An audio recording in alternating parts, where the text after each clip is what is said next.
Welcome to Chapter Sass, the podcast where we deep dive into the books that make you blush, gasp, and maybe even think a little.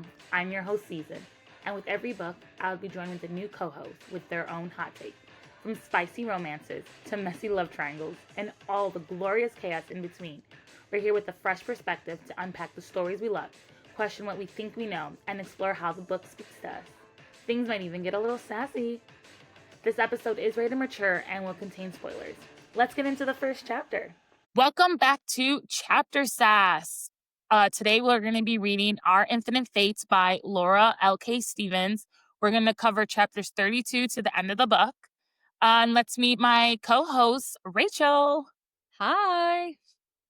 How Hi, are you? okay. What will we be drinking at the end of this? Oh, what are we drinking? We are doing a white Bordeaux. We are ending on something complex and bright and light. So I think kind of wrapping up this book, we're doing something a little interesting. All right, perfect. All right, so let's get into the next chapter. We left off, if everyone remembers, Evelyn had just had her procedure. She's in the hospital. The cops came because Carrie gave them the video that she has of Dylan, aka Arden, saying that he was going to kill Evelyn. So the cops are there. They've searched the whole hospital. Arden's gone. Next chapter. So Evelyn and her mother head home. Evelyn's mom,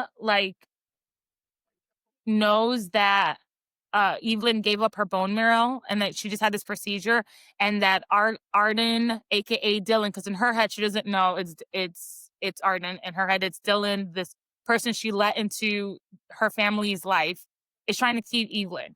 And the mom blames herself for that, for not catching the signs, but there were literally no signs to catch. She's just this whole chapter, she's like, how could I have let this man into our lives? You know, he was playing with Gracie. He was doing this. So the mom is absolutely just devastated. And Evelyn just tells her mom she's tired and she wants to go to bed. And her mom is being overprotective and wants to follow her. And she just I need you just to I need time to breathe. But really she needs time to pass so that her mom thinks she's sleeping, because she's going to run away. And so she does. Once it's dark enough and she thinks her mom isn't going to see her, she sneaks out of the window and runs to the bus station. Mind you, she just had a hip procedure. So a bone marrow. I've never had that, but I could assume if you were scraping anything off my bone and then I had to run, I'd be in so much pain. So she's amazing. She's clearly running on adrenaline. The next chapter is Northern Song 1042. So this chapter starts off with two 17-year-old boys and they're in love. And as readers, we think right away that these two people are Evelyn and Arden, because that's almost how every other chapter, when they're in their different bodies, start off. But it's not. Evelyn is an emperor's son, and there's a girl in the dungeon that Evelyn must see. Evelyn doesn't know why she needs to see this girl that's in the dungeon. In this lifetime, Evelyn does not agree with how her father rules. He if you have money, you can essentially bail people out. If you don't, you stay in there. You get tortured for whatever crime, you're punished for whatever crime that you committed. And so Evelyn just wants to free this girl. So when she heads to the dungeon area, this girl is making a noose. And when the girl looks at Evelyn, the girl's you don't remember any of it. And Evelyn doesn't understand what this girl's saying, but she feels something familiar about this girl. And so then right away, we find out as readers that this girl is Arden, right? And so Arden puts the noose around her neck, or I guess his neck, because he's a girl in this lifetime. And their father comes in. And in this lifetime, Arden is very poor. And their dad is coming to save his daughter. But he didn't have the money that he needed to pay this quote unquote bail. And so the guards drag the dad in, Arden, and starts beating the dad. And Arden begs for them to stop. And they don't, obviously, because he's just a poor person in a cell at this point. So Evelyn uses her body to protect Arden's dad. And so she's getting the beating now. And then Evelyn just thinks to herself, I threw myself to the ground beneath the bamboo, and the pain rained down on my neck. I knew somehow, somewhere, I had felt this agony before, and I felt the skin. It had it had felt the skin and the flesh of my back scream out. Felt the voracious. I can't speak today, guys. Stripes of pain all the way to the bone, and I also knew that somehow, somewhere, this girl was to blame. And I bolded that because I took that right out of the book, and it pretty much ends. The chapter ends this way, and so I'm just thinking like, ah, how is Arden to blame? How is all this going down? But she did save the dad. Oh, I assume because we don't know how they died in this lifetime. But also interesting because like they didn't know each other. So at this point, I'm like thinking like he's kind of like off like in the chapter, he's like offset. Like Arden's just like not really connecting necessarily with Evelyn. They're supposed to be just like lovers and all this. So it was just kind of like, interesting. Interesting that this is happening. It's interesting that even without the bond, like, she still feels compelled to, like, sacrifice herself for, like, a stranger. Like, that's, like, I think those, like, when you read and people are like, they knew it in their marrow or, like, in their very makeup, like, I feel like that is, like, a perfect example of what that means, that she, like, literally let herself be essentially beat to death for, like, a stranger and then not knowing why. Yeah. Uh, I'm gonna say this like 10 times. This was great writing. Like for such a short book, Mhm. it ripped my heart out, put it back in, did all types of stuff. Yes, it did. The next chapter is we're in Wales again, we're in present day, and Evelyn makes it to the station. But she has about an hour before the bus leaves, and there are not many places to hide. And she realizes if she stays put, she's a sitting duck because there's that tether that Arden told her about. So she's pretty much like she just has to stay on the move because he's gonna find her at some point. So Evelyn's like, well, if I have an hour to kill, let me head to the hospital to see her sister so she could just like say goodbye just in case. And so Gracie and Evelyn have like an emotional goodbye, and I'm gonna put that in quotes, except Gracie doesn't understand that it's like a goodbye. And Evelyn is very emotional. Like Evelyn's crying, and Grace is just like, "Dude, you're taking." Grace is also like sarcastic in Mm. this, like, "You're taking away like my spot in the stage light because like I'm the one who has cancer," and she's just like being dramatic but trying to be like funny about all this. And then Evelyn just tells her she's just like being emotional because she was like she thought Arden was gonna kill her, and then she realized that she didn't tell Gracie that she loved her enough. And they just have like a good sister like goodbye. Again, Grace doesn't realize it's a goodbye, but it's a goodbye. And then after a while, she just like she needs to head to the bus station. So as she leaves the hospital, she sees a figure across the street, and it's Arden. Next chapter, we're still in Wales. Still present day.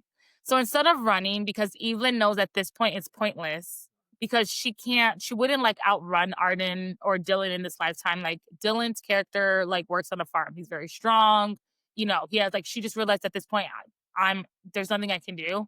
So instead of running, she falls into his arms and she just like starts crying. And Arden comforts her. And then Arden asks her like how does she want to die? And Evelyn just says, please make it an accident so my mom won't blame herself because her mom's already blaming herself that she let this man into their lives. And so they agree that they'll jump off a cliff. And I think it's kind of funny because even in the book, Evelyn was like, I don't know if that's really going to be considered an accident because people might think you pushed me, but like that's as good as they Mhm. got right now to make it look like an accident. Um, so then she wants to know why. And she's like, Arden, I need to know why. She's like, I can't keep living my life this way.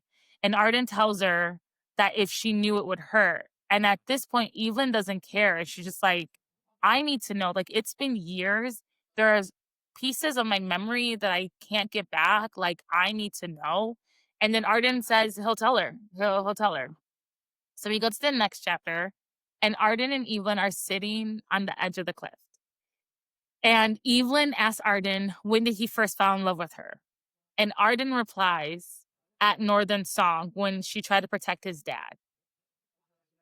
And Arden asks, how far does she remember? And Evelyn says she does remember as far back as Northern Song, but it's just like bits and pieces. It's not like everything. It's like fragmented, like things that come to her. Then Arden asks, like, when did she know that she loved him? And Evelyn responds, like, in the desert when they were kids. And this is when they were like best friends, born hours apart, and their family thought they were like God blessed friendship or something. And then Evelyn thinks to herself, something else she had never considered from his perspective was how it must feel to gradually realize what you would have to do and how early that it would happen. Because remember, they find out at like 8 years old that they have to kill each other, that this is happening.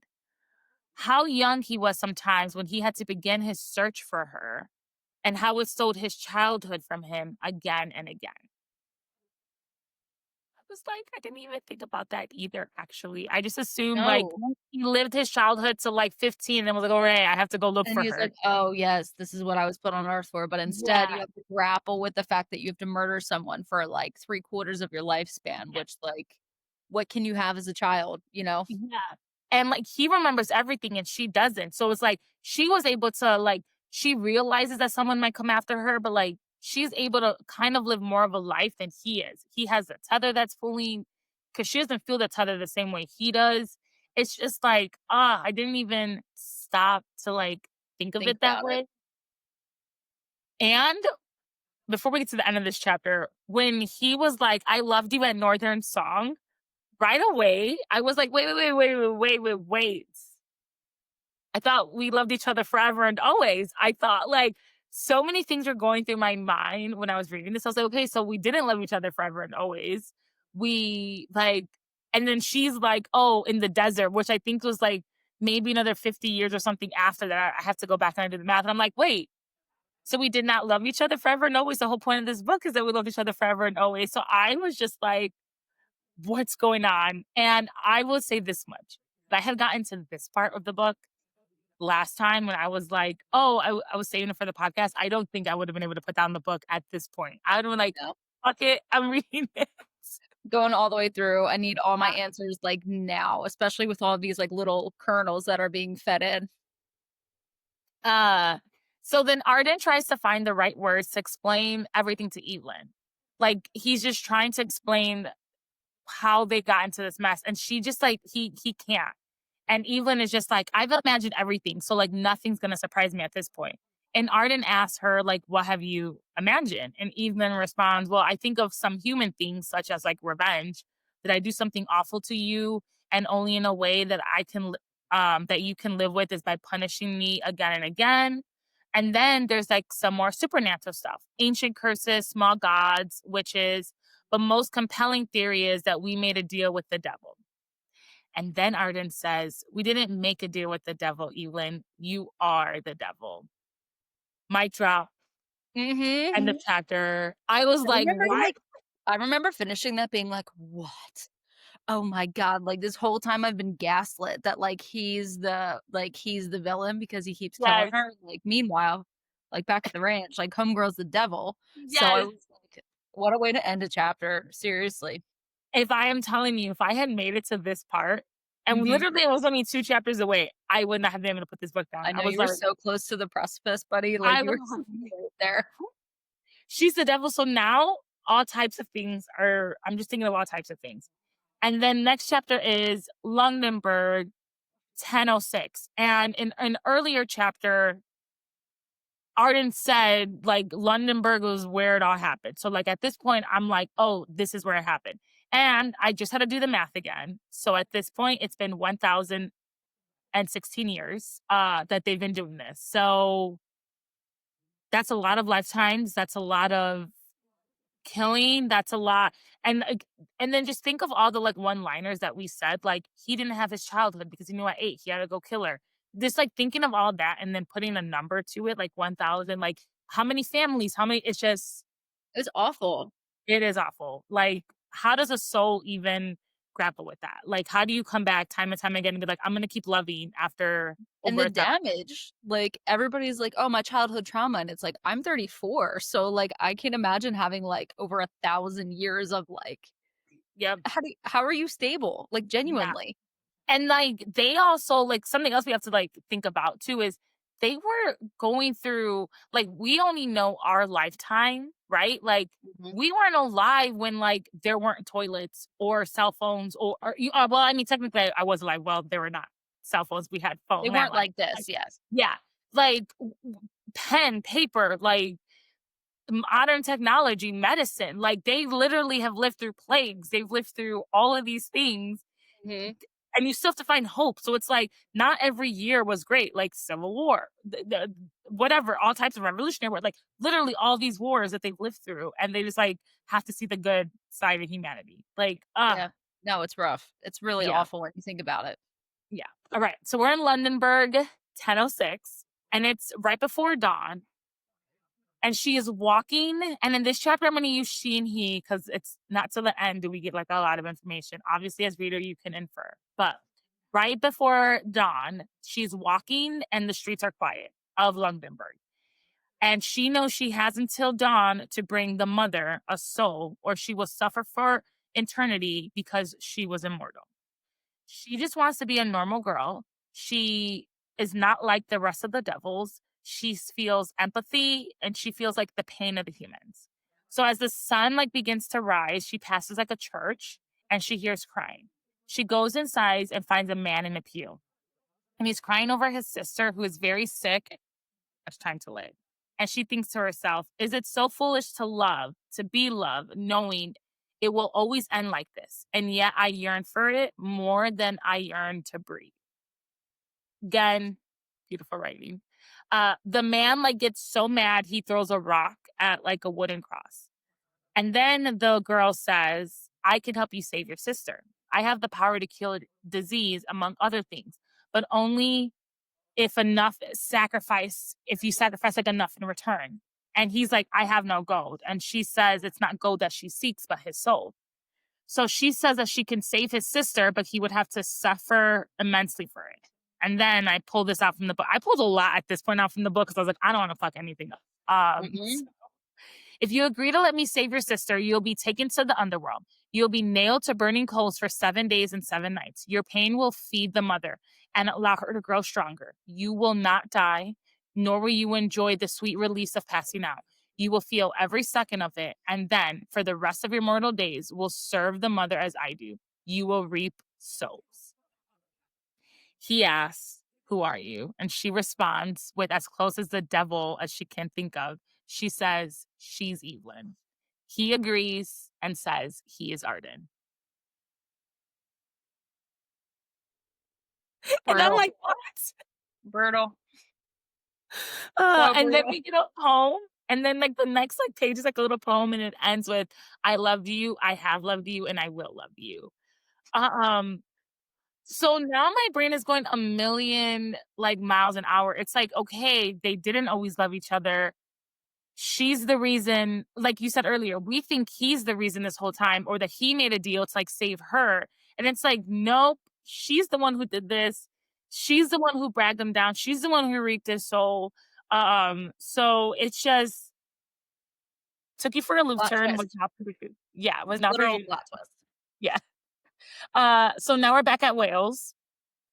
It's chapter 38. We're back in present time. And Evelyn is just trying to comprehend that she's the devil.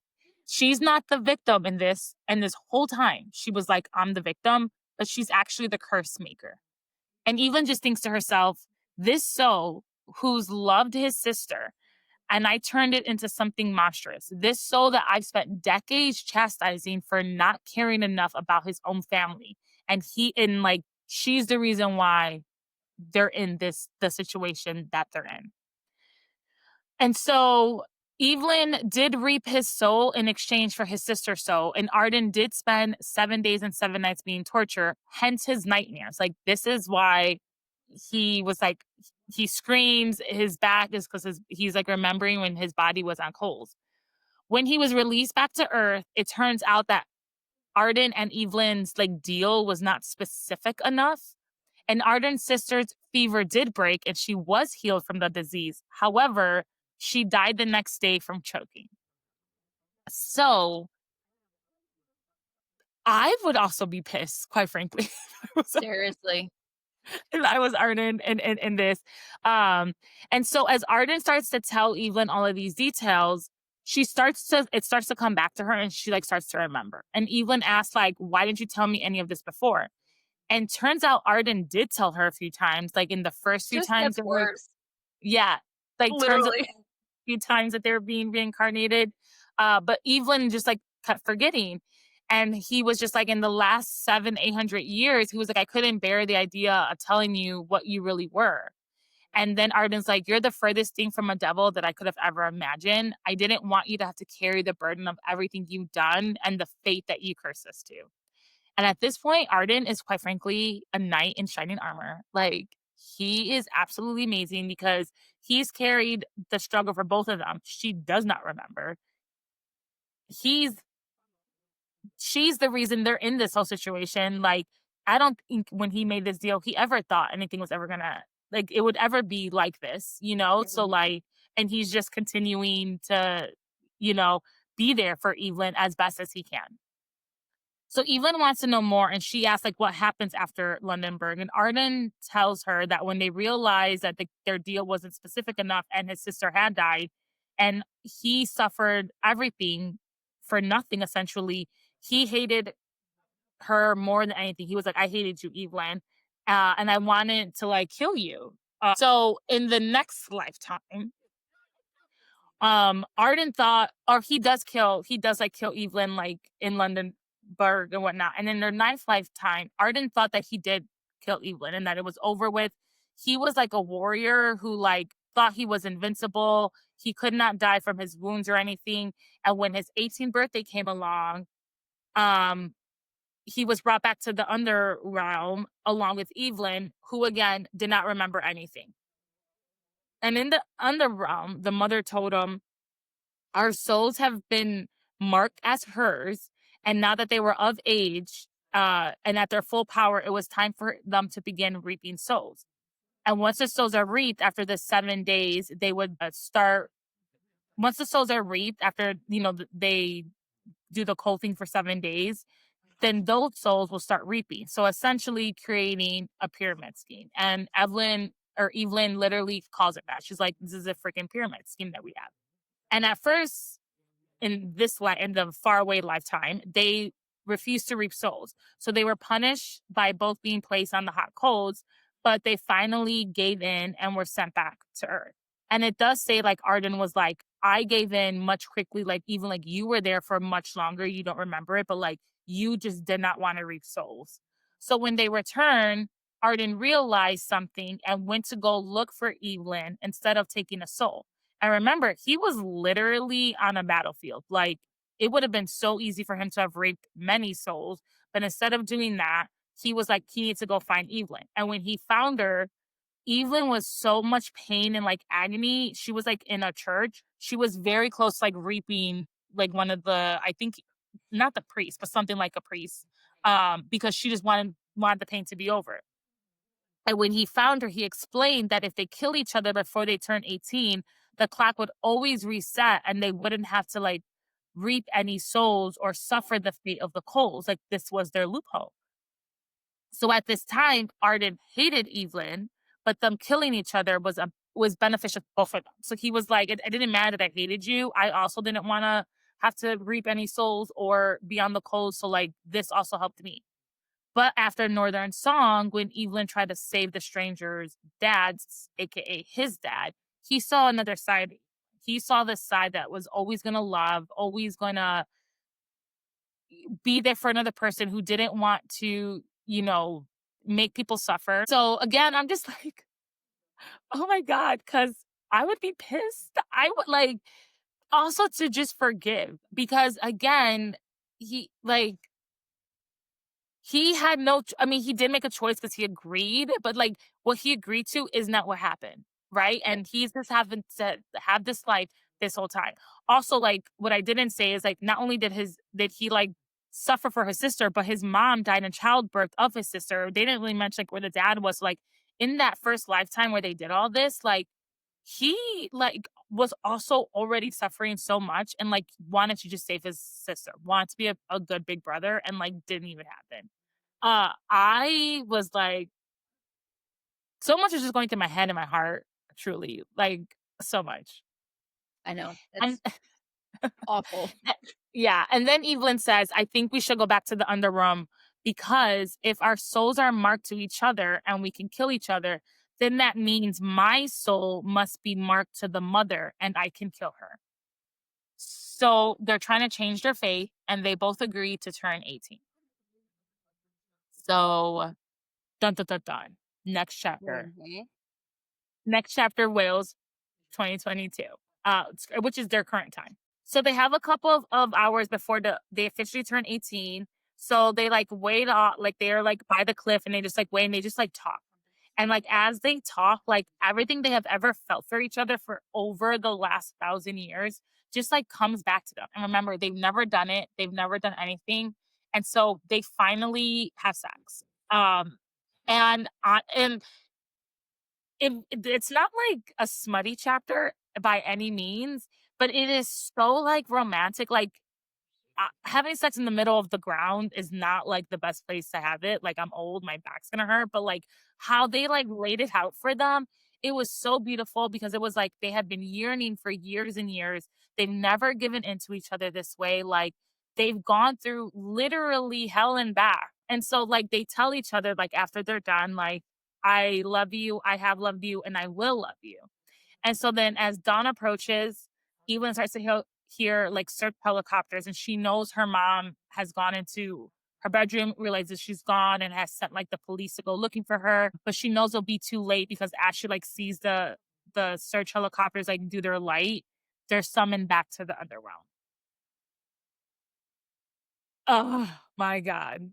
Chap- Chapter Dude, 4. it like that whole just no, just go. We gotta just finish it, then we can just cry about it.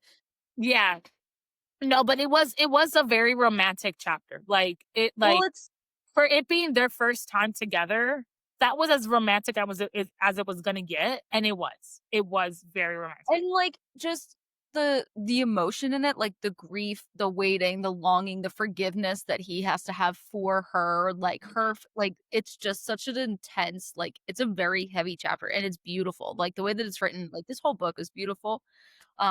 But it's like a really heavy chapter when you realize like the implications of everything surrounding it. It's yeah. And honestly, I think it's also good writing too because Mhm. another reason I'm gonna say this, like, so many times throughout this book, like, honestly, I really haven't read, like, a fantasy book that's like this, like this. Like, I feel like most fantasy-esque books that I read are kind of like the hero, badass revolution type situation, going against like a higher power like situation. And this one was just like so different in this. Like really trying to think of another book that I've read that's like I feel like that can kind of hit on this, but like um I don't know, uh just hurt my soul. And I think to do that as a writer, like, cause the whole time I'm thinking this, I'm thinking, "Oh, he's not only suffering." I'm thinking of all the lifetimes, all this, and I just think Yeah. that for me to do that as a reader, then you really did, like, it was great writing. But anyways, chapter 40, we're now back at the underworld. So in the underrealm, Evelyn and Arden do not take, like, their physical form, they're more of, like, a ghost-like, but they're not ghosts. I have no other way to explain it, but this is how I see it in my head. Also, the underground isn't, like, what we think as stereotypical, like, hell, like, it's actually very cold there, um, there is, like, ash falling or whatever, but, like, it's not what we envision. It's, like, white, it's not, like, fire, like what we would think it would be. Arden searches for the knife that he was hoping he would have because he had a knife on him before they were summoned to the underworld, but it's not there. So he pretty much is like, "How are we gonna kill the mother? I don't have my knife." And then Evelyn's like, "Well, we'll just have to use our hand. It's not like we haven't used our hands before to kill one another." But then as they're searching for the mother, she realizes she's like in this like forest and there's like trees. So she's like, "Oh, we'll use one of the branches to like kill the mother." But turns out the trees are made of bone, and so she like pulls a branch, but it's like bone instead. Um, And Evelyn can feel the tether that's calling her towards the mother. And so she realizes this is the way that's how she's gonna find her. And they pass what they think are white ponds.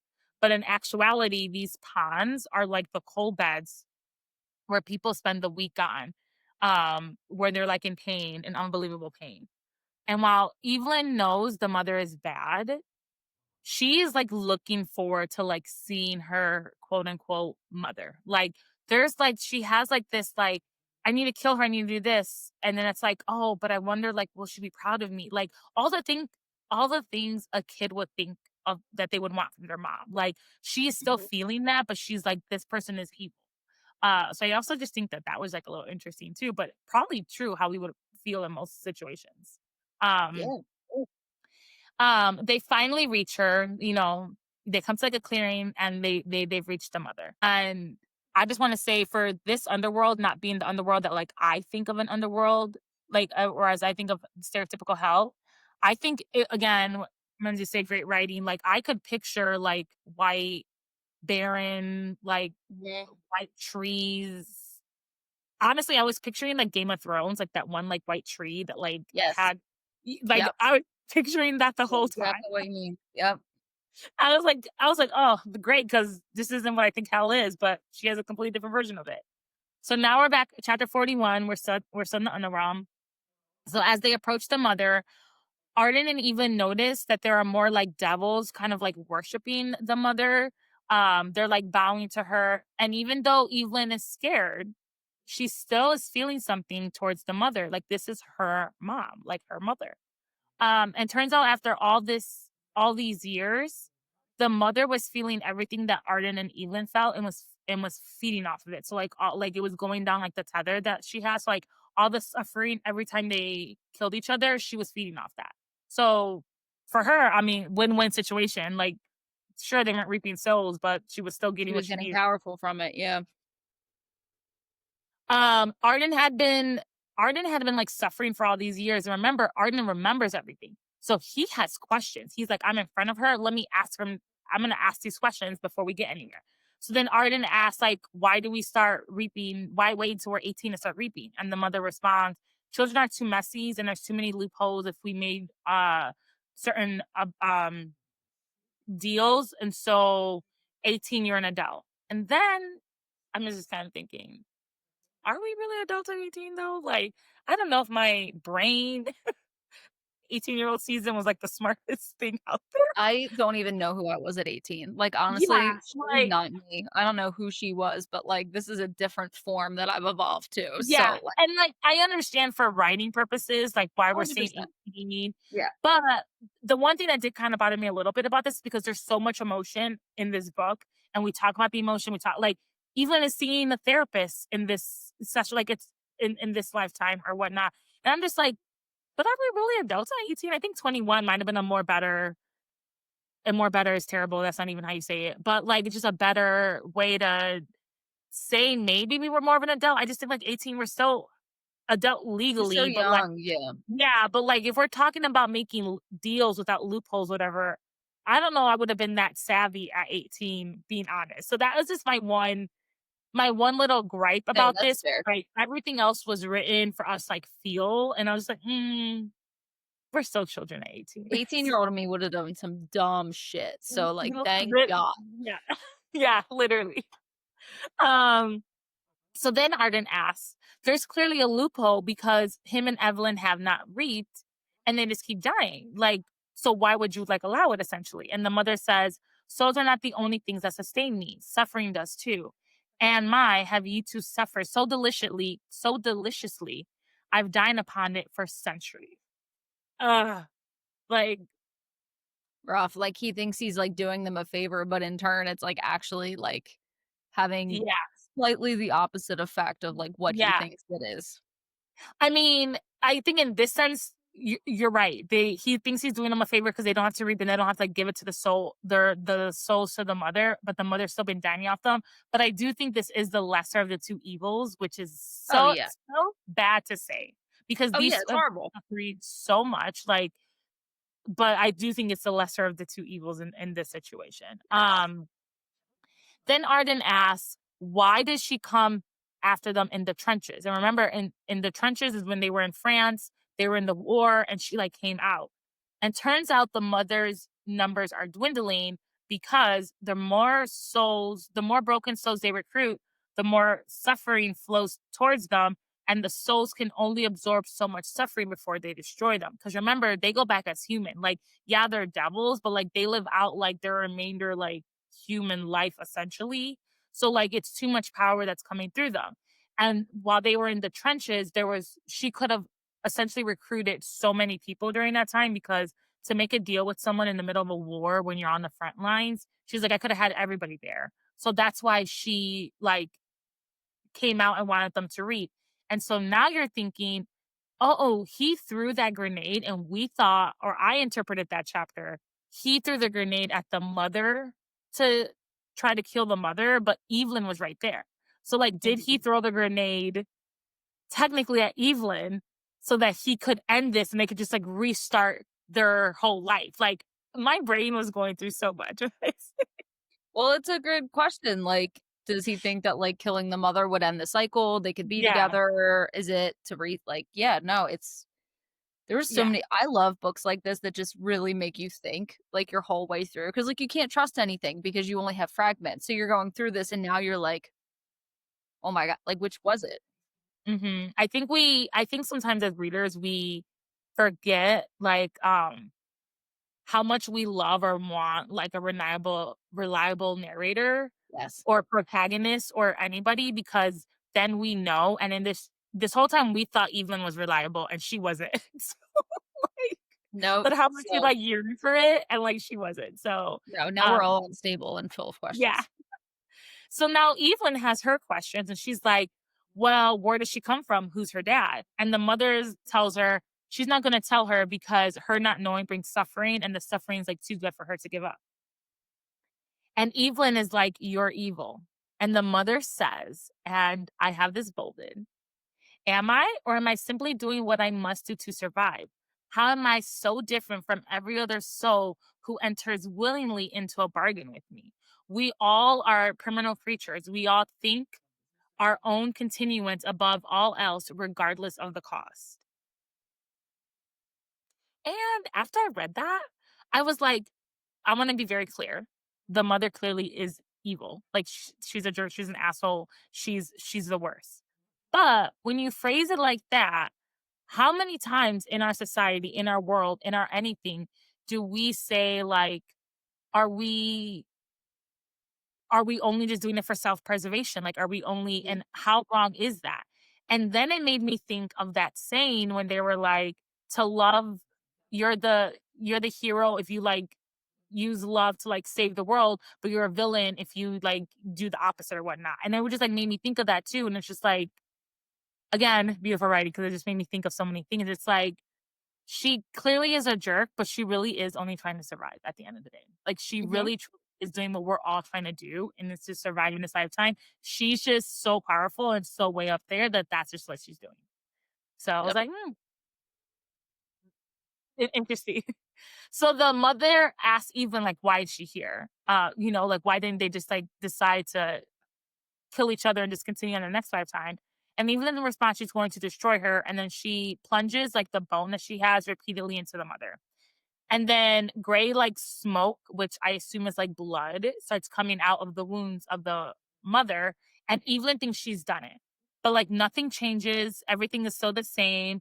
And then all of a sudden the mother twitches and the devils that were around her start to help her. So they start to like stop the whole, again, I'm assuming this gray smoke is like her version of blood. Like try to stop like the blood and whatnot. And during this time, some more like devil guards thing grab Arden and Evelyn. But they grab Arden and they tie him to the coals and they just like hold Evelyn back to like watch. And during this, then like this black mist starts coming out from Arden that starts to heal the mother. And all Evelyn can do is watch at this point. Like she is tight. Like they're holding her back. She can't fight back. And this smoke, blood, mist, whatever is going back into the mother, clearly healing her. So next chapter, we're still in the underworld. So the mother and Evelyn have, I'm gonna put this in quotes, but I guess as close as a mother-daughter talk as you can have. Like, they, like, exchange words, but the mother is trying to, like, get through to her a little bit. Like, Evelyn is still trying to feel some type of way towards her because she's her mom. And the mother's like, "I've never punished you as a child. You were all I had." Then Evelyn realizes that ultimately the mother is an addict. Like, the more pain and suffering she feels, the more she needs it, and she's always going to want power. So that means they're kind of at a stalemate because the options that they have are right now is that the mother puts Evelyn on the coals with Arden, and even if she does, that's only gonna satisfy her for a short time, and if she sends Arden and Evelyn back, they're not gonna reap, they're gonna continue to kill each other at the age of 18, so she's only gonna get what she's getting now, she's not gonna get anything more. So Evelyn suggests that they strike up a new deal, one that would be beneficial to all parties, and the mother's like, "There's there is something that can fuel her, and she hasn't really been able to get a hold of it." Turns out she wants to, like, feel the power of love. Like, she wants love to be what she, like, conquers instead of, like, suffering and hate. And the love Evelyn and Arden have felt for each other, it has been enough to sustain both of them for more than a millennium. It has transcended time and death and fate. So then when you just go back to our title, Our Infinite Fates, it's just like Yeah, the callback is mhm. perfect. And this is also was foreshadowing when we get to, like, the Greece chapter. 'Cause I don't know this right now as a reader, but, like, reading this now, the mother was saying, like, "Yeah, I'll hit back when we get to the Greece chapter," but and the mother's, like, new offer is, "I will take the love from both of you, drip by drip until I'm swimming in it. I will leach you dry, and then you will both die." And Evelyn's like, why would I agree to that?" And then the mother responds, "Because you will be set free. You will live past 18 in your next, like, lifetime, and you will not be summoned to the underworld." And but this means that because she's gonna, like, take all the love away, this means that Arden and Evelyn will not have each other in this next lifetime. So, like, everything that they stood for, like, is gonna go away because they're just, like, not gonna know each other. And then Evelyn's like, "I can't make this decision alone. This is Arden should have a say in this as well." So Arden is released from the cold and, like, told the deals, and Arden just tells Evelyn, like, "We would be gone in all the meaningful ways. Everything that we have, everything that we mean to each other, everything that we are, like, we wouldn't have it." So he's like, "I don't wanna make this deal, like, because, like, I want you." If they pick the coals, it would mean eternal suffering and they would still not be together. So they would just be trapped in the cages of their own mind with nothing but pain and company. So as they're just going back on the pros and cons, they realize that no matter what, they're going to lose each other. They're going to lose each other even with this deal or if they're on the cold. And so it's less painful, essentially like physical pain, if they just decide to lose each other. So Mhm. so they decide with the mother that they're gonna let her suck the love out of them and they will be released until this new lifetime. And they can slowly feel the deal working and they hold on to each other and they tell each other that they love each other. And I just want to say is like a most heartbreaking page and a half that I was reading. Like, all the Um time, like, you wait over 1,000 years, you're finally together, now you're here, and the only way to be free and to move on with your life is to literally have that person ripped from you. yeah, literally. And then this was there and I love it and I bolded it. It says, but to love was to live and to live was to die. So like to set each other free, they had to die. Like, ugh, put the arrow through my heart now. And Arden, and while they're like slowly dying, like they feel the love being taken out of them. Arden tells Evelyn, like, even if he cannot remember her, his heart will always be hers. Like she is in everything that he breathes and like touches. And like, just know that even if he can't remember, it is always hers. It was meant to be hers. Like, there is no one else. And I was Brutal. I think I cried when I read this for the first time because I I was like, was I "This was tearing. like, just devastating," and, like, that whole paragraph that he gives her is just, like, so beautiful and, like, so Mhm. gut-wrenching, and then, like, for her to say, like, "All the years I've prayed for an end to this, and now it's here, like, I would do anything for one more life," and it's like, Yep. ugh. Yep. And then it says, "Our infinite fates were no longer infinite. Nothing could have hurt more." Like this whole time, all they wanted was to be free. All they wanted was this. And now that they have it and they realize that this is the cost, it's like they Right. don't want it anymore. No. No, you find the line. And Evelyn tells Arden, like, "I love you, I have loved you, and I will love you." Uh, so they're essentially like bleeding love from each other, and it is going to the mother. And Evelyn just starts to think of all the other people that she lost in love, like all her moms that she's remembering like all the different moms and the different dads and the siblings and the friends. And then she hears like screaming, and the mother is screaming in pain, and the mother's like, "I need it to stop." And so it says, "But the tide of love was too powerful to be stilled. It kept flowing into her, rich and raw and bright, too strong for her withered soul to handle. It overtook her like a parasite, seeping into every atom, bursting into the glorious sunlight."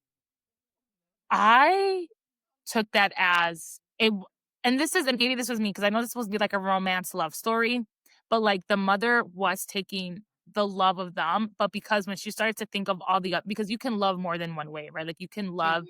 so much in more than one way. Like you can love a friend to the end of the world, you can love your mom to the end of the world. It's just a different type of love. And I took this as because that's when Evelyn was remembering not just Arden's love, but all the other love. That like that was what was too powerful for the mother. It wasn't just their single love alone, but like every time she chose to like wake up and love again and not be so closed off. This is what ultimately I feel like killed the mother. Yeah, And it's 1,000 years Evelyn, of it. yep, and Evelyn knew the mother was dying, but Evelyn also knew so was she and Arden. The underworld begins to fade away, end of that chapter, and then we get like a nice like poem. It was like, "I would love you." I should have written down the poem. It was a very for it to be the last poem, it was very like nice poem to have. Yeah, Um, it's, I have it. "Even when we are but bones in the earth, my eternal heart will love you still, for even when a star does perish, its light burns for millennia." Beautiful. And Now that's we're it, in guys. Greece. Literally when we get these poems, that's it. It's like 10 lines, but they're like they make you think. They're really Ew. yeah, they make you stop and think. Then next chapter, Greece, chapter 43, Greece, 986. When I say I had to stop, and here's the thing with audio. I was listening to it and I had my Kindle. I love my Kindle because it means I can carry 100 books. Like when I'm traveling, I'm not carrying physical books, so like weight wise, it's fine. I love that on my Kindle. The one thing I hate about my Kindle is that when I want to go back to something, it's not as easy to like go back to find something. Mhm. So when it was like Greece 986, I was like, wait, math's not mathing. So thank God I had my notes because I literally like opened my laptop and was like, wait, like when was Londonberg? And I was like, oh, 10:06, whatever. And I was like, oh, wait a minute. So now my brain doesn't know what to do at this point because they like met in Londonberg. Why do we have Greece? Like my brain was doing all types of stuff. But yeah, so I did. I had to like literally stop and go back and look at dates because I was so confused. In in Greece, 986, there are two 19-year-olds who are in love and they're walking home and they're like just, doing doing what one does while they're in love. One of them loves to write and is writing a Greek like tragedy type thing and is always like writing on surfaces and cloths of things. Um, and then the 19-year-old who like loves to write, like falls over, is in pain and dies. And the other 19-year-old is devastated because this was the love of her life. And she doesn't understand why this person suddenly died, is crying, doesn't know what to do, as in agonizing pain.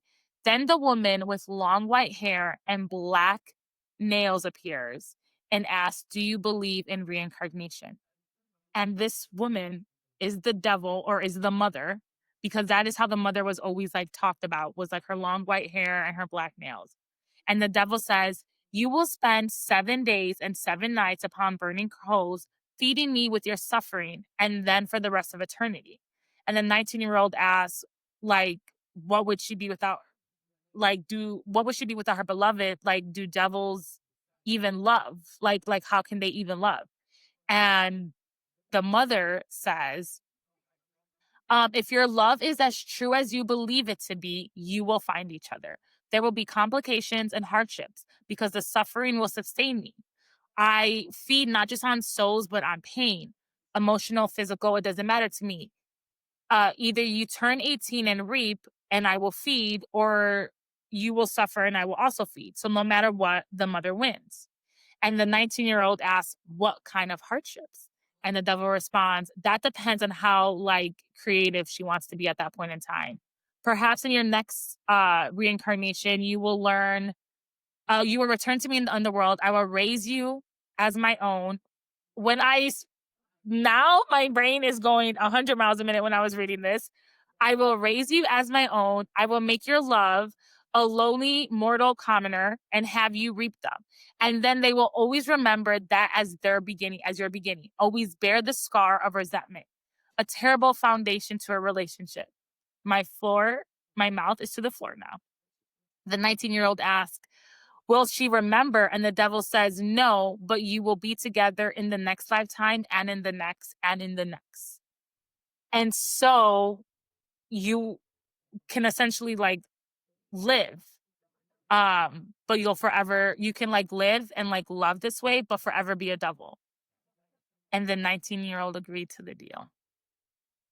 Literally, I have chills. Like, it's because then you're like, okay, well, she's not the villain necessarily. Like, she lost someone she loved and was faced with the Mhm. same decision that Arden had to make again after he was like losing his sister. So she did it out of love, and it like snowballed into this like god awful thing. But like, I would not constitute her like as a villain for that. Like, she was just trying to save the I person she loved. I do so I do and I don't. I don't think necessarily she was a villain, but I do think she was wrong because and other Arden was not given the choice. In this point in time, like, clearly, Evelyn is the 19-year-old who made the deal, and Arden is the one who died. Because they even talk about, like, writing, like, he always loved to write, like, fashion was Evelyn's thing, but, like, if I was to go out into a sow and reap, I have to give them the choice at the end of the day, like, they have to agree to make that deal with me. Arden literally never agreed to any of this. He only agreed once his soul was already reaped and he didn't have a choice, but he never got the chance to agree to any of this before his soul was reaped. So I actually feel a little bit more for Arden. Like, I don't think Evelyn was the villain per se because they also say like when they reap souls, find souls that are hurt and like whatever, because they're gonna make the deal with you. So like that's what the mother did. She found the soul that was aching and hurting and like was in no position to make a deal, but made a deal. So I don't think like Evelyn is necessarily evil, but I do think it's very unfair that like he never he truly did not ask for this life. Like he No, should have he just didn't get a died. say in it. No. He But then yeah. never got But a then say there's in a this. And question of, like, when you have that much grief, right? Like, like, literally, they just died. Like, is anybody in their right mind to make that deal? nope. He never asked for it, no. Can you really like, it's you go back and forth, it's like, is it better, like, what's dead should stay dead Mhm. versus, like, this is so quick, you're wrapped in your grief, what if you had the chance to do it over again, would you take it? Yeah. And, like, again, what do you know at 19? So, like, of course, you're like, "Sure, let's do it." And, like, this has kickstarted 1,000 years of suffering, and then you don't even remember it. Like, I don't like, this is something, like, I feel like you could go hours, like, just the premise of Yeah. this and just go around and around and around.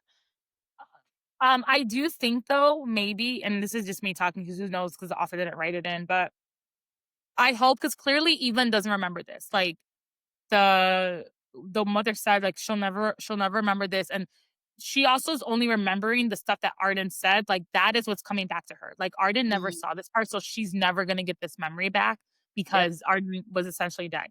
I do think maybe a part of her does remember because she, instead of making the deal, she was like, "This is not just my life," like a chapter before, and was like, "Arden needs to make this decision too." So then I'm Mhm. like, "Okay, cool. Like at least both of you are making this decision. You just like make it without him." But this whole time, like, and Evelyn, not only did Evelyn he thinks killed his sister and did whatever. No, like Evelyn was also raped essentially, and she thinks she was like born and made, and like, Mhm. She oh also my had a god, really devastating beginning too. Yeah, yeah, like, there's just so much hurt in one tiny book, like, yeah, things not even 400 pages, but, like, is probably one of the more devastating things I think I've ever read.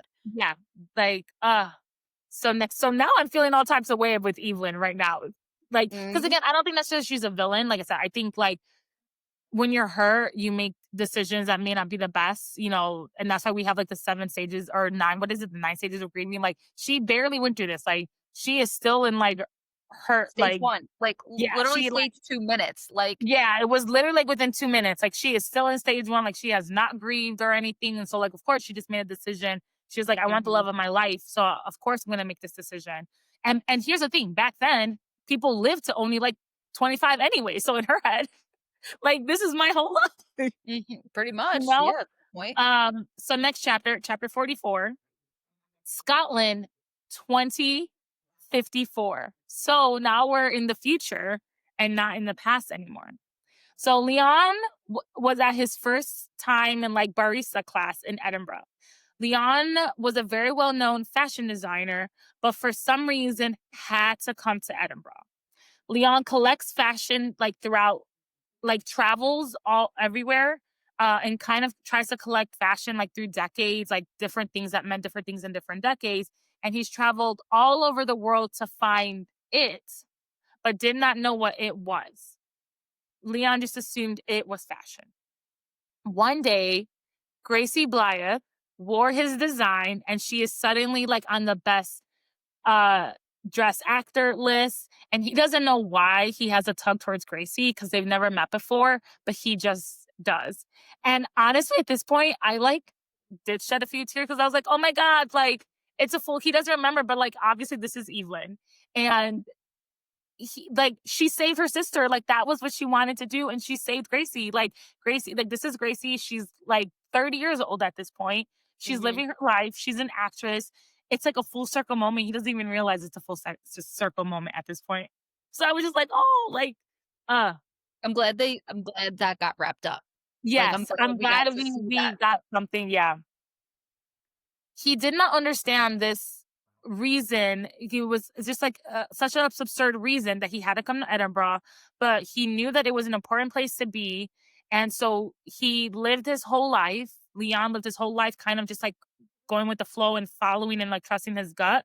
So he's just like, I need to be in Edinburgh and I need to be a barista. Then a man walks in carrying a satchel and pulls out a notebook and then a book, 100 Years of You, author unknown. He cannot explain it. Leon cannot explain it, but he feels so much love for this person. Like the feeling is like truly overwhelming. And when Leon and the man lock eyes, something like begins to happen to like the man. It's like good, it's not like bad. And then the man says, excuse me, he says breathless, have we met before? End of the book.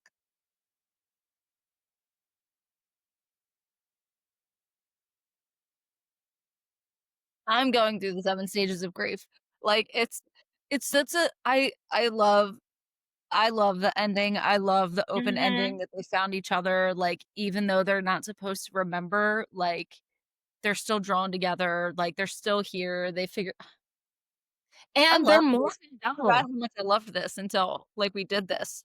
Yeah. And I take it too as they're more than devils because the mother says devils cannot love, and they've proven time and time again that they could love. So like maybe in and I don't know if it's Greece, but like they died in Greece, Greek gods, all this jazz. Like maybe they were something a little bit more than just like a normal human or something that like they had to do all this, but they were always gonna find each other in every lifetime.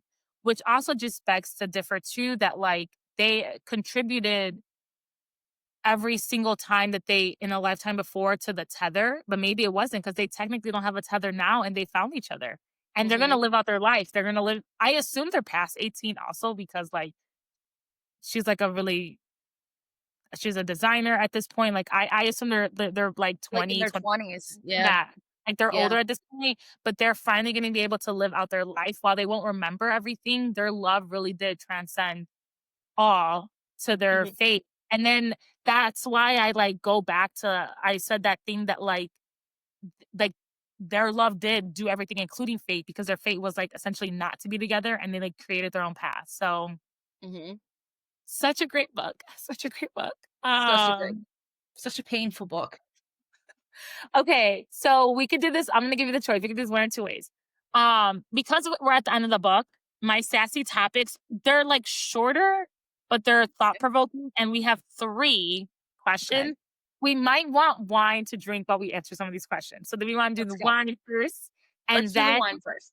okay. Yes. Okay, we have our wines. Let's do our Mhm. wines now. Woo. All right, so we're doing a white Mine, Bordeaux. yes. Oh, look at you. We have matching glasses. Yes, I pulled out the white wine glasses because I almost always drink red, so red is just forward, up, and First, whatever, but yeah. yeah. So my thought with this is like if you're unfamiliar with white Bordeaux is a blend of Sauvignon Blanc and Semillon. So like Sauv Blanc has like such high acid and it's so bright and it's crisp and it's very vibrant. Semillon tends to be like a little waxier, more chamomile, like honeysuckle, white tea. So like the whole point is that they counterbalance each other. Like they add texture to each other. There's like depth, there's complexity. So I was like, well, you're looking at like two people who have like Yes. woven through time together and like, blends when they're done right are very harmonious. They're buddies and they talk to each other. So I was like, well, what a better thing to end on than this, where like you have the complexity of the blend, you have two grapes that are kind of enhancing each other. And then because this does end on, I guess you could call it a happily ever after eventually, like something that's still bright and like kind of zesty. So like I just was like, this feels like such a Yeah. good wine to Yeah. use. And I'm not the biggest I've said this before in other I'm not the biggest white wine. This is not terrible. I don't know if I'm gonna drink the whole bottle, but it's not terrible. It's not terrible, guys. No, it's nice. It's got good Mm. balance to it. It's still a little, ooh, this is like a lot of kiwi and like I still was some gonna like, say I had this is very fruit forward too. I don't know if I was getting kiwi, but I'm getting well, you get all that pyrazine, like Sauvignon yeah, Blanc is like known for that green bell pepper, like kind of I'm getting bell tomato. pepper. That's what it is. Yep. Yeah, that like sharp green. I Yep. mean, I it's was like, nice yeah, I was though like, oh, because I'm definitely getting bell pepper. yeah, Yep. the Semillon still adds like this almost like honeycomb, like apricot note at the end. Like this is Mhm. actually really solid, and it was $13. So like, Yeah. Very cheap. You've also picked a lot of affordable wines, which is amazing.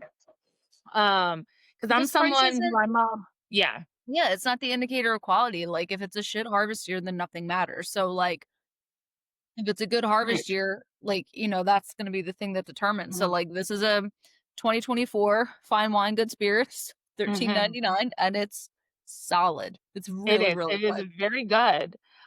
So we did the wine because we have some sassy topics to do. When we get to Mhm. the end of the book, it's a little bit easier because we can wrap up the whole book with our questions. So we have three. We have three. My first sassy topic or question is Evelyn like remembers her past to like varying degrees. She carries trauma, certain knowledge, grief, whatever. What part of Evelyn do we think are actually hers versus inherited through past lives? And do memories like define who we are? Great question. That's why I said you might need a sip. I was like, we might need to sip on some. I feel like the core of, like,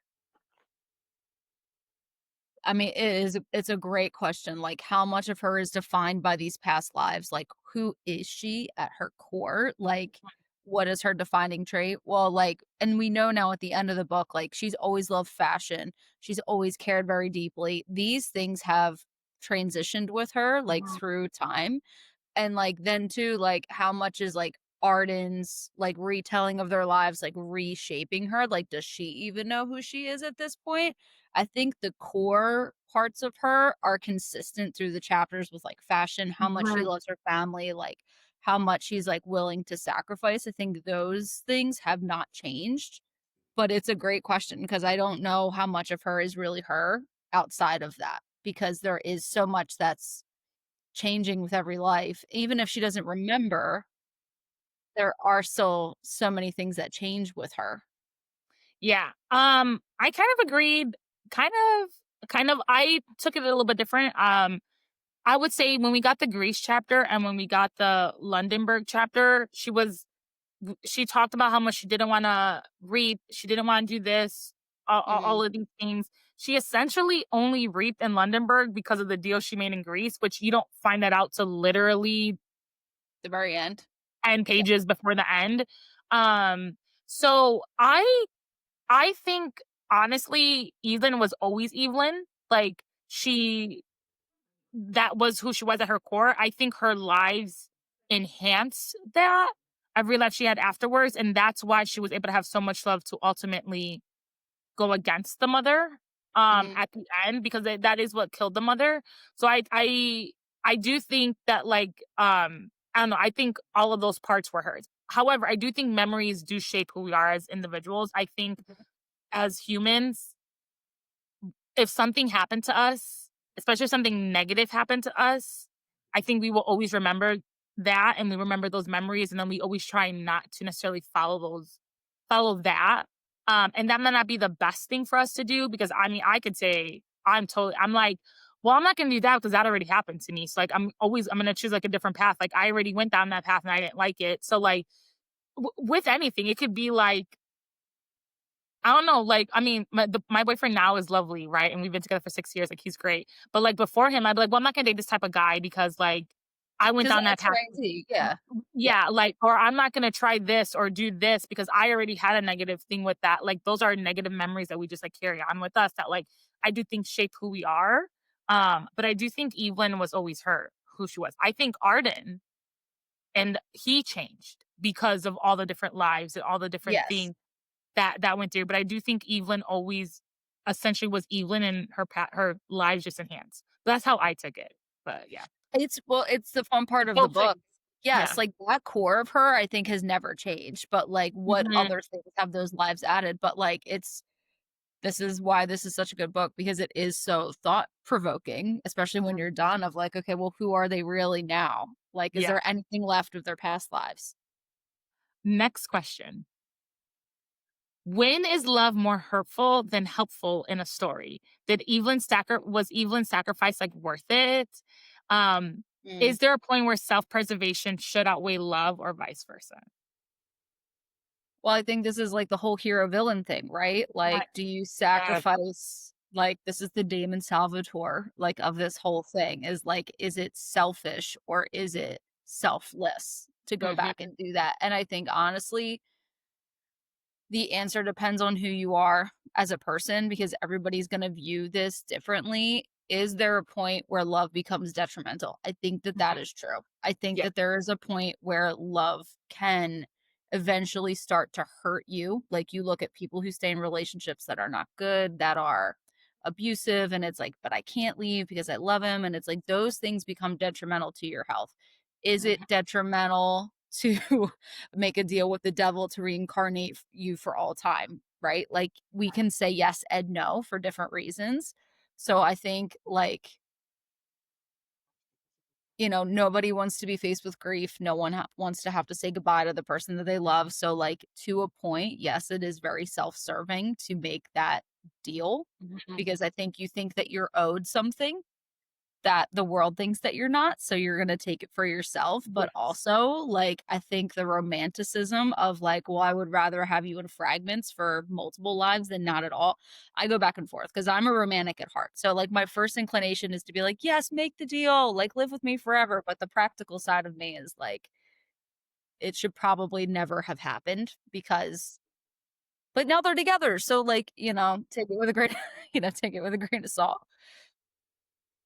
I like that actually. I like everything you said. I have to agree most too. I have a little bit different. Like I agree. I am a romantic at heart too. I'm also like I don't want to say like a realist but it's kind of like this is how our world works and we just have like it sucks and it hurts, but sometimes you just like have to go move on and you have to do this. It's not what we want, but like this is how it just works. Like and I am very much to like save the more save the more than the one, even if the one like as much as I might sound like an asshole for this, but if you have an opportunity to save 10 people and it's one person and this one person is your sister, brother, whatever, obviously you're gonna choose your sister, brother, whatever, because like you have that love. But then it's also like if we're talking about just, like, doing the greater good, you save the time, right? I Mhm. don't know if I could in necessarily in that situation if that is what I would do, but I do think the right answer is, like, to save the time. Than the one. I do know in a situation where, like, don't be selfish, and I have been put in a situation before too, is like, my family knows if I am ever on a ventilator or anything, you pull that shit. Don't keep me out. Like, run the test, make sure that, like, I can't come back, right? Yeah, but, like, I don't wanna be a Run the burden to test. anybody. Yeah. Yeah. But, Yeah. like, don't keep me on this thing, keep me on 2 weeks, see what happens. The chances of me being that 0.1% of people who, like, wake up when you're not is slim to none. I'm an organ donor, like, just, like, it's gonna be hard, let me go, but, like, let me save however Somebody many else with it. Sure. people I can save with my organs. Like, This it's not Yeah. worth it's not worth keeping me on this. And it's kind of like this. It's like, but also I'm asking my loved ones to make, even though that is my choice, I'm not Yeah. the one who has to live with it, right? They're the ones Sure. who has They to have live to with live with it. it. Yeah. And it's a whole different thing. And like, it's not easy. Like, I have been put in that situation, and like, families can not agree with you, and there's a whole lot of other stuff that, goes on. If Yeah, it's not easy. It's not an easy choice, and it's something you have to live with. No, because somebody Um, loses both ways, right? yeah. Like, you lose having to make the decision to deal with the Mhm, grief, to know that you were ultimately the one that said yes, and then they have to live with the fact that, like, they had no power, but also, mhm. like, in the long run, it's better for the person that's like, yeah, no, Yeah, I mean, it's the it's double-edged it's it's a endless. double-edged sword. Yeah, that's I just so, like, I don't know, like, I don't you, like, shouldn't have made that deal. Glad it worked out in the end and they didn't suffer, but, like, that deal, and then also, like, her deal also affected every other family that she had that lost her and Mhm. Arden in every lifetime. So, it was just like, okay, Yeah, no, it's yeah, it's last one. I'm terrified. Alright. I don't necessarily. I think we kind of talked about this a little bit already, so I think we Yeah. have our answer, but Evelyn is portrayed as, Evelyn's origin story is kind of, like, portrayed as her own self, and she's kind of viewed as, like, the victim in all this for 90% of the book, and Arden, like, is repeatedly, like, is tries to justify the violence because of that he does because of the curse. Like, how do we judge characters, not just in this book, but in any other book, when they're both the victim and the predator? Like, and essentially, they were both of these roles. Both of these. I Mhm. Again, like, I mean, this is something that just goes around and around. I think it also has to do with, like, your moral and belief system of, like, what are you willing to do? And, like, are you like, in his mind, right, he's like, "Well, I do this to protect you." So, like, he's taking on 1,000 years of, like, violence, killing the person that he loves, all in the name of protecting her. Like, do I necessarily agree with that? No. Do I understand why he's trying to protect her? Yeah. Yes. Like, do I understand, like, her point of view of loving that person so much that they're willing to do whatever they can to be together? Yes.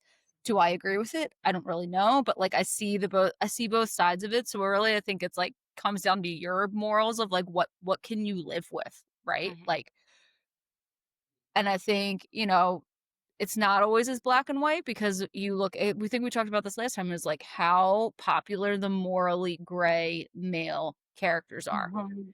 because I think at the end of the day, whether people wanna admit this or not, I think everybody wants to have somebody that would, like, burn the world down for them to know that they're that important, and I don't and again, is it self-serving? Is it not self-serving? Like, this is a spiral, dude, like, you really gave, like, some really but it is though, because it's like, okay, well, they love it because they're not afraid to be violent for the person that they love. They love them because she is the most important thing in the world, like, and I get that. And everybody loves it, and everybody eats it up because it is what it is, and, like, he's doing it, and it's like, "Okay, but, like, when is enough enough? When does it need to stop? When does the cycle break?" And in all those other books, right, like, you get, like, somewhat of a happy ending after, like, all that is done, and in this case, I guess they do too, but, like, if they had never decided that, this would have gone on forever until Yeah. he essentially, like, maybe had, like, a little bit of a mentee bee. So, like, Mhm. I don't know. I mean, it's a great question. It really is, like I think honestly, same. I don't know if I can necessarily answer the question either, but I do think when it comes to like other characters, the thing about this book is we got, while I would have loved an Arden chapter, got his point of view. We did essentially, by the end of the book, we got everything we needed to get through Evelyn, from Arden, uh, about who he is as a character and whatnot. And like, yes, we love these morally great characters. And I would say in most books, when it's a morally great character, we do get like the morally great character's point of view. But I think what's important to realize sometimes that when we're reading our books of like victim and not being a victim, like, are you the predator? Are you the victim? Mhm. I don't think we always get that, the whole story, and sometimes I think it's us Yeah. as readers to, like, infer it, and, like, a great one, honestly, not to bring another book into this, but, like, Agatar, like, we all thought Nessa spoilers for anyone who, like, hasn't read these books. Mhm. We all think Nessa's this, like, asshole, and then you get to Nessa's book, and it's not. Like, that's not at all what it is, but, like, we don't always get that. No, we don't always get that, and there's still people that read that book and said that, like, it's not an excuse, like, and then there's other people that, like, that go through that, like, that was a really heavy book for me to read to be like, "I understand." So, like, I think you either get it or you don't too, like, whether you live with it or not, but, like, that's a great example. Yeah, Yes. could she have been a better sister? Yeah, sure, but, like, there was Nessa went through a lot of stuff for her to be where she was, and, Mhm. I don't think it's okay, but, like, I understand, and she needed to heal, and it took her a long time, but she, like, started to heal finally. So, like, I don't know, but, like, Mhm. we don't like, say, yeah, we don't always get that, so I think that's also when we're reading other books, I think I'm also gonna be like, "Oh, like, what is the other person really going through? Like, what Mhm. is this?" Because at the end of the day, whether it's a fiction book, fairies, whatever, the whole point is they're still going through their own shit, and, like, Yep. that's how they perceive themselves. So, yeah, so uh, well, I really do wanna read her next book now because, like I said, I really did like the writing in this, like, and I don't really read books like this, so, like, I loved it. I also loved because I did when you said last time I should go, like, where I was wrong, where I was I can tell you exactly where I was wrong without even having to go through. Oh, Anytime I there. thought, like, the pain came from somewhere else, all of that stuff, I was right. I was so wrong with Evelyn being the devil, like, so wrong. Wasn't I even remotely correct. It was not even on my radar. Like, Like, I did not yeah, think we were going to the underworld at any yeah. point during this book. Like, So, I like, just thought I was thinking, like, they loved each other like Greece, they loved each other. They were gonna, like, lose each other, whether it was in a bad whatever, and they both agreed on the deal. Like, I thought that's what we were going with, and, like, mhm, they both agreed to suffer, and for some reason Arden and Evelyn decided early on that she wouldn't remember or whatever for whatever reason. Like I thought all types of stuff, but like I was definitely right when I was like, oh, he's feeling this, he's clearly remembering another lifetime or whatever. Like that part I got right, but I would never have mhm. picked the devil. But I also love these type of books because I do think I figure out stuff early on, and so when I can't figure it out, Well, it's I even like, it hits you even harder. Like, it's even more painful where you're like, "This is so out of left field." Because like, as you're I think naturally as you're reading, you're like, "Call it, it's this." yes, And it's, I think, nice too to read something and then be so pleasantly surprised that by yeah, being how wrong. You're like, yes." yeah, Like, and it's if not I every other trope. Yeah, and I will go back and reread this book at some point, maybe like in 2 years or whatever, and I'm gonna see now that I know the ending if I pick up on because there were a lot of clues given to us, and I do think I picked up on a lot of the clues, but what were the clues I didn't pick up on, Yeah. and whatnot, so, but yeah. Well, that's good, but next, okay, before we go, you had a book go live this week, tell us I more. did, yeah. So I ended up this like I was thinking about this morning. This whole thing has been crazy. So I sat down to write my book middle of August, and I wrote the whole thing Thursday to Thursday. Like, I wrote, like, I think it's like 78,000 words in literally 7 days. Like, I did not sleep. I had like all my responsibilities were like, what are those? Like, Yeah, and I read it because I knew so clearly what I wanted. Like, I just yeah, had really been feeling like I think there's a quote, it's like, "If you can't find what you wanna read, write it." Like, write what you wanna read. yeah, And I just, like, as much as I love, and we've talked about, like, the ACOTAR books and Fourth Wing and Throne of Glass and, like, the Crowns of Nyaxia series, like, as much as I love those, I had just really been feeling like I want to read something where it's like not war and dragons and fae and high politics. Like give me like an old school fashion like fairy tale quest. Like give me a sleeping curse, give me like talking animals, give me fates, like give me like all these Yeah. different things. So it ended up just being like this crazy little whirlwind of like fairy tale magic and wizards and masquerades and vampires and sleeping curses and like all kinds of stuff, like all the things that I love. So Emery's born with the curse of love. That means anybody that looks at her in her eyes is going to fall in love with her. It's a really great childhood. Like it's very exciting. She has a lot of friends. Everything's really good. As she gets older, though, it becomes something that is not so great. I think in the book, it's like she's like 13 when the first marriage proposal comes in, and Yeah. like people are coming from all over, and like eventually it kind of ostracizes her and she moves from her village. She lives alone. She's very much a recluse. She works in a flower shop, and then she's 25. With like a I won't. net, with this like Yes, like her garden face is never, covered. her face is Yeah, covered. so that way it kind of like diminishes her magic. And she's 25. They are older main characters because I'm 34, so I can't write a 19-year-old anymore because I'm Which certainly I not 19. appreciate. Thank you uh so much. I appreciate that so much. Thank you. I probably even could have made them older. um I'm working on something else where the characters are older in it. But yeah, so like a man comes into her village and says that he had his curse broken, he found his fate. So this kind of launches her on this quest to be like, well, I'm going to find my fate and see if I can break my curse. This leads her to the Wraith, who's like a thief for hire in her village who can get them anything. If it's like bust or wildlife, jewels, treasures, like you name it, he gets it. So they kind of become reluctant allies and they journey across the continent together in search of 3 magical objects or items to find this object. And like, there's so much banter and like, the Wraith hates the entire scope of human emotion, and Emery's just like never had a friend. So like they're just kind of like badgering each other back and forth, but they are both so drawn to each other. Um and it just was so much fun to write. Like they had such a good connection. I had so much fun just kind of like revisiting. And I when I started talking about this, I told everyone like, tell me how many fairy tale references you can get in this, because I think in the first book there's like 12. So Oh, is see how many. one Sleeping Beauty because the mom? Yes. Yeah. Okay. Okay, Yep, cool. that was Okay. one. So there's like 12 layered in, and then even in the second book, I think there's like another 12. Some are the same reference, some are brand new, but I was like, how many like plug and plays can I put in here? Like under I the feel like I radar. definitely passed more, and now I'm like, "Fuck, I need to remember." Well, now you're gonna think about it as you're reading. Now Yeah. I'm Because thinking I was about it, I'm like, just "Oh, like, yeah, that was this, that was this." I was like, "Oh, how I many definitely passed." nods? Yeah, yeah, How yeah, I many nods are people definitely gonna have get? passed more. Yeah. I'm currently reading it. I honestly like it. It's a nice like, it is a little different than, what Mhm. it is.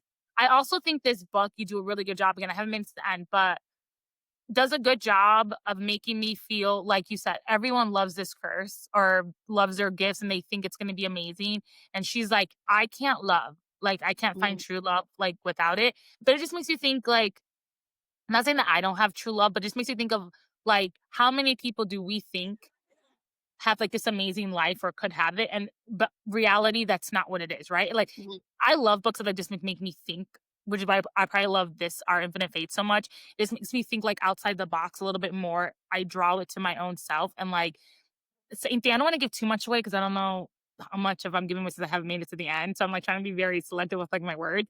But like also the read how like his whole being for being and like what he is sacrificing to do is like how many people do that now with people who are like in nursing homes or whatever, like every like it just it brought like, yes, it was made up in this fictional world, but it like brings back so much that I could relate into like today's present time, and so I like that. But yeah. Yeah, I like throughout the course of the book, and like it's not a spoiler, is that like she's really like, I can love people, but they can never really love me. I can never be Mhm. chosen. Like I can choose them, but they can't choose me. And Yeah. the Wraith, like Tristan, is choosing like, his mom who like is locked in this curse. And it is Mhm. like there are some very real elements just kind of whisked into the fantastical, but then it was so much fun to write, honestly. Like it was just such. And then I sat down and I wrote the second one, and like the second one's done, the second one is in edits, the second one is Oh, a yay, hundred and yeah. something pages longer than the first. So I'm like, actually I have the proof on my coffee table, and that's what I was doing before we jumped on this call, was just Yay. line edits. Yeah.